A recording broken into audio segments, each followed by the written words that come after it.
মৰমৰ ছাত্ৰ ছাত্ৰীসকল, স্বাগতম জনাইছোঁ তোমালোকক মোৰ ইউটিউব চেনেল অৰুপছ ব্লগলৈ। আজিৰ ভিডিঅ'টিত তোমালোকৰ কাৰণে লৈ আহিছোঁ তৃতীয় সাময়িক মূল্যায়নৰ কাৰণে উপযোগী হোৱাকৈ চতুৰ্থ শ্ৰেণীৰ মাতৃভাষা বিষয়ৰ এখন আৰ্হি প্ৰশ্ন কাকত।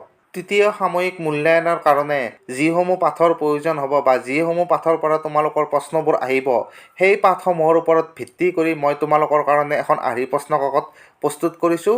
আৰু এই আৰ্হি প্ৰশ্ন কাকতখনত থকা প্ৰশ্নবোৰ তোমালোকে যদি ভালদৰে চোৱা তেতিয়াহ'লে তোমালোকে ভালদৰে পৰীক্ষাত লিখিব পাৰিবা। এই প্ৰশ্ন কাকতখনত থকা অধিকাংশ প্ৰশ্নই তোমালোকৰ কমন পৰিব, নাইবা তৃতীয় সাময়িক মূল্যায়নত এই প্ৰশ্ন কাকতখনত থকা অধিকাংশ প্ৰশ্নই তোমালোকৰ পৰীক্ষাত আহিব। তো এতিয়া আহা আমি চতুৰ্থ শ্ৰেণীৰ মাতৃভাষা বিষয়ৰ আৰ্হি প্ৰশ্ন কাকতখন চাই লওঁ। এইখন হৈছে তৃতীয় সাময়িক মূল্যায়ন 2022ৰ কাৰণে চতুৰ্থ শ্ৰেণীৰ মাতৃভাষা বিষয়ৰ এখন আৰ্হি প্ৰশ্ন কাকত। তো ইয়াতে মই এখন আৰ্হি প্ৰশ্ন কাকত তৈয়াৰ কৰিছোঁ আৰু নিশ্চয়কৈ আশা কৰিছোঁ ইয়াৰে অধিকাংশ প্ৰশ্নই তোমালোকৰ পৰীক্ষাত আহিব। তো প্ৰথমতে ইয়াতে থকা প্ৰথম প্ৰশ্নটো হৈছে বৰদৈচিলা কবিতাটিৰ প্ৰথম 8 শাৰী মুখস্থ লিখা। তো এইটো তোমালোকে নিজে কৰিব লাগিব। তোমালোকে এই কবিতাটি ভালদৰে মুখস্থ কৰিবা, যিহেতু এইবাৰ তৃতীয় মূল্যায়নৰ কাৰণে যিকেইটা পাঠৰ প্ৰয়োজন হ'ব, তো সেই পাঠকেইটাৰ ভিতৰত মাত্ৰ এইটোৱে কবিতা বা পদ্য আছে। তো এই পদ্যটো তোমালোকে ভালদৰে মুখস্থ কৰি পৰীক্ষাত লিখিবা। তাৰপিছত 2 নম্বৰতে আছে মূলা গাভৰু কোন আছিল।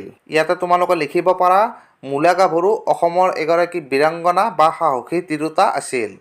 তাৰপিছত আছে অম্লানহঁতৰ পেহীয়েকৰ ঘৰ ক'ত। ইয়াৰ উত্তৰ হ'ব অম্লানহঁতৰ পেহীয়েকৰ ঘৰ সৰ্থেবাৰীত। তাৰপিছত গ নম্বৰ বৰদৈচিলা পদ্যটো কোনে ৰচনা কৰিছে। তো ইয়াৰ উত্তৰ হ'ব বৰদৈচিলা পদ্যটো কবি হেমচন্দ্ৰ গোস্বামীদেৱে ৰচনা কৰিছে। তাৰপিছত আছে ব্ৰহ্মপুত্ৰ নদীখন ক'ৰ পৰা ওলাইছে, আৰু ইয়াৰ উত্তৰ হ'ব ব্ৰহ্মপুত্ৰ নদীখন হিমালয় পৰ্বতৰ মানস সৰোবৰৰ পৰা ওলাইছে। তাৰপিছত 9 নম্বৰতে আছে তীক্ষ্ণ শব্দৰ অৰ্থ কি। তো ইয়াৰ উত্তৰ হ'ব তীক্ষ্ণ শব্দৰ অৰ্থ হৈছে চোকা। তাৰপিছত কেইটামান যুক্তাক্ষৰ দিয়া আছে, যুক্তাক্ষৰ ভাঙা। তো এই যুক্তাক্ষৰকেইটা তোমালোকে নিজে ভাঙিবলৈ চেষ্টা কৰিবা। তোমালোকৰ পাঠত এই যুক্তাক্ষৰকেইটা আছে, তো তাৰ পৰা চাই তোমালোকে এইকেইটা শিকি ল'বা। তাৰপিছত আছে 4 নম্বৰতে তলত দিয়া শব্দবোৰৰ অৰ্থ লিখা। তো প্ৰথমতে আছে বীৰাংগনা।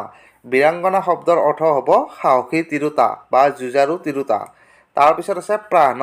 প্ৰাহ্ন মানে হৈছে দুপৰীয়া। তাৰপিছত আছে সন্ধালনী। সন্ধালনী মানে হৈছে সকলোৱে জনা শুনা। তাৰপিছত আছে বিপৰীত লিংগ লিখা। বাপেক। বাপেক বিপৰীত লিংগ হ'ব বাপেকৰ মাক। ককায়েক। ককায়েকৰ বিপৰীত লিংগ হ'ব বায়েক। আৰু 3 নম্বৰতে আছে ভায়েক। ভায়েকৰ বিপৰীত লিংগ হ'ব ভনীয়েক। তাৰপিছত আছে 6 নম্বৰতে বাক্য ৰচনা কৰা। বৰদৈচিলা, তুমুল আৰু থয়া নথয়া। এইকেইটা তোমালোকৰ ইচ্ছা অনুসৰি তোমালোকে নিজে বাক্য ৰচনা কৰিব পাৰিবা। তাৰপিছত 7 নম্বৰতে আছে আস্তানি মিলোৱা। তো ইয়াতে তোমালোকে আস্তানি মিলাই ল'ব লাগিব। তো ইয়াতে মই তোমালোকক বুজাই দিছোঁ। কাঁহৰ বাচন গঢ়া স্থান কহাৰ শাল। লোৰ সঁজুলি গঢ়া স্থান কমাৰ শাল। কাপোৰ বোৱা যতন তাঁতশাল। তাৰপিছত 8 নম্বৰত আছে চমু উত্তৰ দিয়া। কলিয়াবৰৰ ৰণক আৰু কি নামেৰে জনা যায়। তো ইয়াৰ উত্তৰ হ'ব কলিয়াবৰৰ ৰণক আৰু কপিলীগংগা ৰণ নামেৰে জনা যায়। তাৰপিছত আছে খ নম্বৰ কি কি ধাতু মিহলাই কাঁহ তৈয়াৰ কৰা হয়।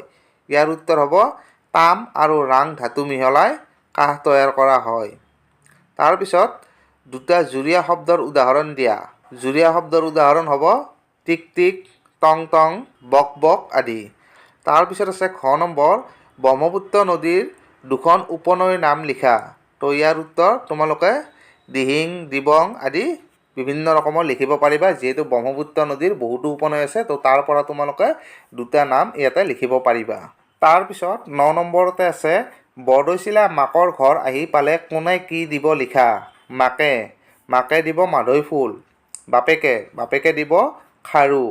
ককায়েকে দিব কাপোৰ কানি আৰু ভায়েকে দিব কেৰু। তাৰপিছত 10 নম্বৰতে আছে কবচ কাপোৰ কি। তো ইয়াৰ উত্তৰ হ'ব ৰাতিটোৰ ভিতৰতে কপা নেউঠি পাজি কাটি সূতা কাটি ৰাতি নৌপুৱাওঁতেই বৈ কাটি উলিওৱা কাপোৰক কবচ কাপোৰ বোলে। এনেধৰণে প্ৰস্তুত কৰা কাপোৰ পিন্ধি যুঁজলৈ গ'লে সেই যুদ্ধত জয়লাভ কৰে বুলি আহোমসকলে বিশ্বাস কৰিছিল। তাৰপিছত 11 নম্বৰত আছে গৰুৰ বিষয়ে 3 শাৰী বাক্য লিখা। তো তো এইটো তোমালোকে নিশ্চয়কৈ পাৰিবা। গৰুৰ বিষয়ে তোমালোকে 3 শাৰী বাক্য লিখিব লাগে আৰু আশা কৰিছোঁ এইখিনি তোমালোকে নিশ্চয়কৈ পাৰিবা।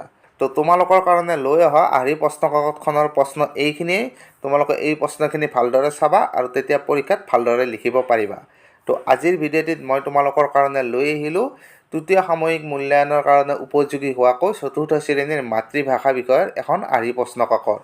ভিডিঅ'টি শেষলৈকে চোৱাৰ বাবে ধন্যবাদ। ভিডিঅ'টি যদি ভাল লাগিছে তেনেহ'লে লাইক আৰু তোমালোকৰ বন্ধুবৰ্গৰ লগত এই ভিডিঅ'টি শ্বেয়াৰ কৰি দিবলৈ নাপাহৰিবা। ধন্যবাদ।